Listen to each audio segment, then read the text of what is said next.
Hey guys, welcome back to the channel. बात करेंगे factors affecting emotional development कि emotional development को affect करने वाले कौन कौन से फैक्टर्स हैं। तो पहले पॉइंट्स को देख लेते हैं, उसके बाद एक एक पॉइंट को समझाऊंगी मैं आपको। तो पहला जो इसका पॉइंट है वो है school environment, family and neighbourhood, health and physical environment, intellectual efficiency, age, social development, attitude of parents, fatigue, behaviour and problem और अदर फैक्टर्स। ये सब आता है इसके अंदर। जब बात करते हैं इमोशनल डेवलपमेंट की, सॉरी, कौन से फैक्टर्स हैं at this stage, the development of child, emotional development is very important. The knowledge of factor affecting emotions at the each stage is called emotional development. अब इमोशनल डेवलपमेंट में बहुत सारी चीज़ें आ जाती हैं। कौन कौन सी चीज़ें आ जाती हैं इसकी अगर हम बात कर ले तो नंबर वन पे आता है स्कूल। इमोशनल डेवलपमेंट में क्या आ जाता है, कौन कौन सी चीज़ें अफेक्ट करती हैं, तो स्कूल आ जाता है, school environment. The school environment play an important role in the emotional development of a child in the beginning, क्योंकि शुरुआत में ही बच्चा क्या करता है, एडमिशन ले लेता है। Therefore failure in the school create emotional disturbance. और अगर बच्चा पास नहीं हो पाता, उसको इनसिक्योरिटी रहती है और तब वो डर जाता है। और उसको एक ही डर नहीं रहता, बहुत सारे डर रहते हैं, क्योंकि एक तो वो फेल हो गया, ऊपर से वो घर जाएगा तो उसके पेरेंट्स डांटेंगे, ट्यूशन जाएगा तो ट्यूशन टीचर्स डांटेंगे। तो ये जो फियर और एनजाइटी है ये जन्म ले लेती है। Similarly, the mutual relationship of school and headmasters, staff and students are also affect the emotions on a better way. ठीक है। जब कोऑर्डिनेशन बहुत अच्छा होता है प्रिंसिपल का टीचर्स के साथ, टीचर्स का बच्चों के साथ, बच्चे का प्रिंसिपल के साथ, तो जो इमोशनल डेवलपमेंट होता है वो बहुत अच्छे तरीके से हो जाता है। नेक्स्ट पॉइंट है फैमिली एंड नेबरहुड इन्वायरमेंट, कि फैमिली और नेबरहुड जो है और इन्वायरमेंट जो है वो किस तरीके से इमोशनल डेवलपमेंट को अफेक्ट करता है। In the development of emotions, emotions का मतलब होता है संवेगों को प्रभावित करने वाले कारक। इस टॉपिक का क्या नाम होगा, संवेगों को प्रभावित करने वाले कारक, अगर हम हिंदी में बात करें तो। The family neighbourhood environment has much important, it is often observe that the children have very strong tendency of imitation, क्योंकि बच्चों में नकल करने की बहुत अच्छी टेंडेंसी होती है। They imitate the member of family, वो अपने परिवार के मेंबर्स की नकल करते हैं, अड़ोस पड़ोस की करते हैं, वातावरण की करते हैं। मतलब कि क्या, अगर घर में सब लोग हैंड वॉश करते हैं खाना खाने से पहले, तो बच्चा भी नकल करके सीख जाएगा कि मुझे भी खाना खाना है तो मुझे क्या करना है, हैंड वॉश करना है। इसी तरह जब बच्चा बाहर जाएगा, नेबरहुड में जाएगा, उसके साथ के जो लोग हैं, अगर वो देखते हैं कि वो लोग घर के बाहर अकेला खा के इस तरह से छिलका नहीं फेंक रहे या गंदगी नहीं कर रहे, तो मुझे भी नहीं करना है। क्यों? क्योंकि बच्चे ने वो सीख लिया है। अगर वो अपने आस-पास देखता है कि लोग देखो सड़कों पे चॉकलेट खा के रैपर फेंक रहे हैं, तो बच्चा भी वही करना शुरू कर देता है। तो इसीलिए बोला जाता है कि जो फैमिली और नेबरहुड है वो भी बच्चों के इमोशनल डेवलपमेंट, क्योंकि इमोशनली कनेक्ट है ना बच्चा उस चीज़ से, तो उस पे इफ़ेक्ट करता है। नेक्स्ट पॉइंट है हेल्थ एंड फिजिकल डेवलपमेंट। ये कोई बहुत ज़्यादा बताने की ज़रूरत नहीं है। समटाइम्स इमोशन डेवलप्ड क्रिएज और decrease due to defective functioning of gland, the normal emotional development of child, normal functioning of the gland is very necessary, क्योंकि ग्लैंड्स का प्रॉपर तरीके से काम करना इमोशनल डेवलपमेंट के लिए बहुत ज़्यादा इंपॉर्टेंट है। आपको पता होगा कुछ हैप्पी हार्मोन्स होते हैं हमारी बॉडी में जो रिलीज़ होते हैं, और कुछ स्ट्रेस हार्मोन्स होते हैं वो भी रिलीज़ होते हैं। जो लोग बहुत ज़्यादा टेंशन और स्ट्रेस में रहते हैं उनका स्ट्रेस हार्मोन हमेशा रिलीज़ रहता है।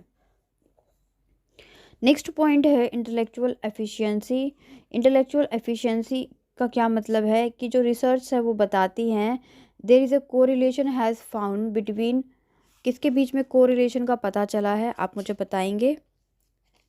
The development and the development of emotions and intelligence, कि जो इंटेलिजेंस होते हैं, जो लोग ज़्यादा बुद्धिमान होते हैं उनका इमोशनल डेवलपमेंट बहुत अच्छे तरीके से होता है। Emotions distracts and frustrate but obstacles in intellectual efficiency, अगर कोई इंसान इमोशनली मतलब संवेगी रूप से परेशान रहता है, टेंशन में रहता है, स्ट्रेस में रहता है, तो इंटेलेक्चुअल जो एफिशिएंसी है, दो बौद्धिक बौद्धिक काम करने की क्षमता है, अगर वो अच्छी है तो जो इंसान है, जो बच्चा है, उस चीज़ को हटा देता है। नेक्स्ट पॉइंट आ जाता है इसके अंदर एज। एज भी एक मेजर रोल कंडक्ट करती है, किसकी फील्ड में, इन the field of emotion development. आपने बच्चों को देखा होगा, जो छोटे बच्चे होते हैं उनको जब कोई चीज़ नहीं मिलती तो वो रोना शुरू कर देते हैं, है ना।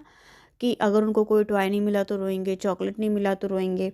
बट आप सोचिए कि at the stage of when you are in 6th और 7th क्लास, क्या आपको कुछ ना मिलने पे आप रोते हैं? नहीं रोते।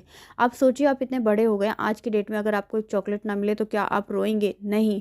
तो इसीलिए बोला जाता है कि जो एज है वो भी एक इम्पॉर्टेंट फैक्टर प्ले करती है in the field of emotional development.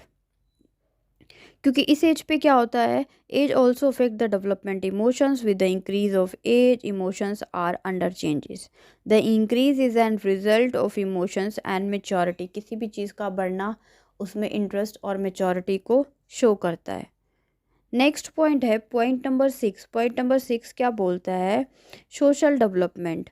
The social and emotional development of the children are closely related to each other. Social और इमोशनल डेवलपमेंट एक दूसरे से रिलेट होते हैं।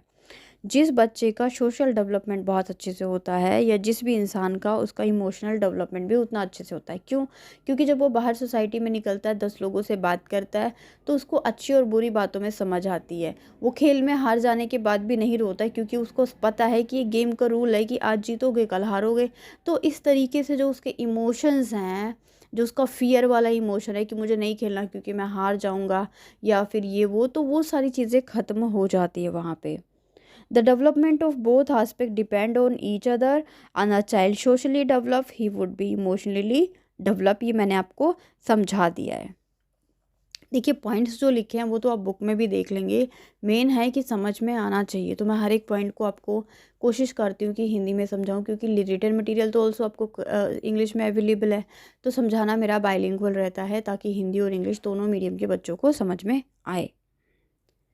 नेक्स्ट पॉइंट है इसका attitude of parents. Some attitudes of behaviour of parents contribute developing undesired emotion behaviour of the child, neglecting children, staying away from the home longer period. जैसे कि बच्चों को कुछ पेरेंट्स नेग्लेक्ट करते हैं, ध्यान ही नहीं देते, या फिर उनको बहुत टाइम तक हॉस्पिटल्स में छोड़ देते हैं, घर से दूर रखते हैं, या फिर उनके को कोई बीमारी है लेकिन वो कोई बात नहीं करते। Talking about disease in front of children, किसी बीमारी के बारे में बच्चे के सामने बात करना। नॉट प्रोवाइडिंग न्यू एक्सपीरियंस, उनको कहीं घुमाने ना ले जाना, उनको कोई नई जगह ना दिखाना। तो ये सारी चीज़ें भी बच्चों के इमोशनल डेवलपमेंट को अफेक्ट करती हैं। जैसे कि एक बच्चा है, फैमिली में है, लेकिन उसको पेरेंट्स ध्यान ही नहीं दे रहे हैं कि वो क्या पढ़ रहा है, वो हंस रहा है, वो रो रहा है, उसके रोने से भी उनको फ़र्क नहीं पड़ रहा है, उसको चोट लगी है, वो बीमार है।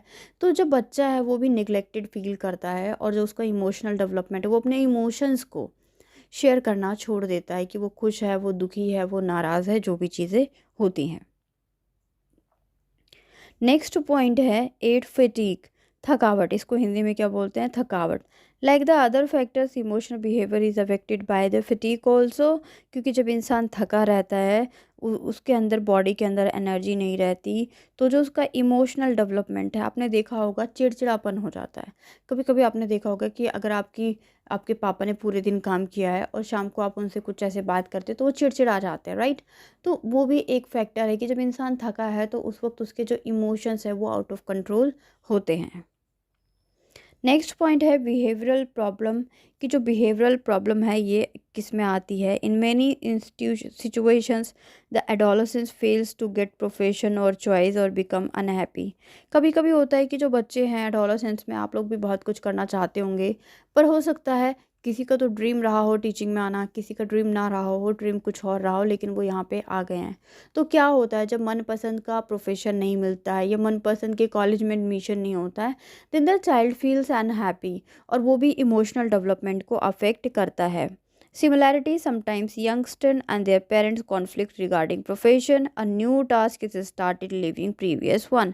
अब कभी कभी ना हमारी इंडियन फैमिली में ये भी एक परेशानी की वजह है, ठीक है क्या, कि बच्चा तो कुछ और बनना चाहता है, लेकिन जो उसके पेरेंट्स हैं वो उसको कुछ और बनाना चाहते हैं। ये सबसे बड़ा पेरेंट्स को क्या लगता है, इंडियन पेरेंट्स को, कि उन्होंने बच्चा पैदा किया तो उनको राइट मिल गया, वो उसके भगवान बन गए। वो जो चाहेंगे बच्चा वो पढ़ेगा, वो जो चाहेंगे बच्चा वो बनेगा, वो जिससे चाहेंगे बच्चा उससे शादी करेगा।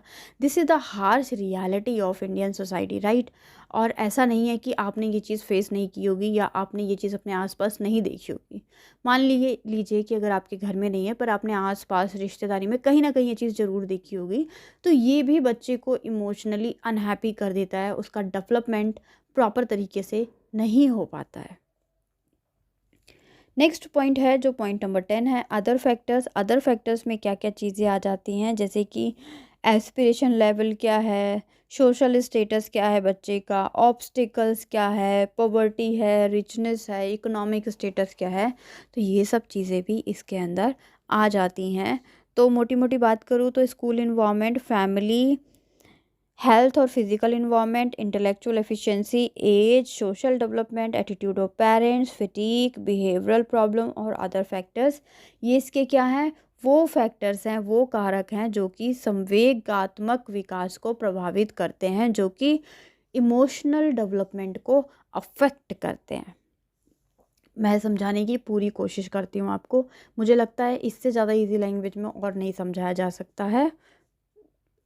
आपको फिर भी नहीं समझ में आता है तो आप मुझे पॉइंट नंबर डाल के पूछ सकते हैं, मैं कोशिश करूँगी आपको कमेंट में आपका रिप्लाई देने की। वीडियो अच्छी लगती है तो लाइक करो और अपने दोस्तों के साथ शेयर कर लो। Thank you so much.